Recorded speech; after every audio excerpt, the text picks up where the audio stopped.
ठारोशा मां आसिफ आतिफ वबड़ू की रिपोर्ट मुताबिक ठारोशा न्यू तक में centre Faiz Muhammad Almani IT institute न्यू तक ठारोशा बीज नंबर 15 ते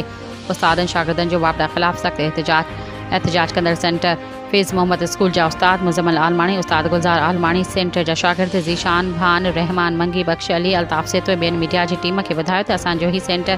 फेज़ मोहम्मद फ़ी सबीलिल्लाह सेंटर हलंदड़ आहे। हुन में सिर्फ़ु 10 कंप्यूटर आहिनि ऐं असांखे हर महीने बिजली जो बिल 5 खां 3 हज़ार पेड कंदा आहियूं, जेको हाणे 8 महीननि खां वठी लगातार वापडा जी मन मस्तीअ सबबु हर महीने असांखे 15,000 खां 20,000 ताईं नाजाइज़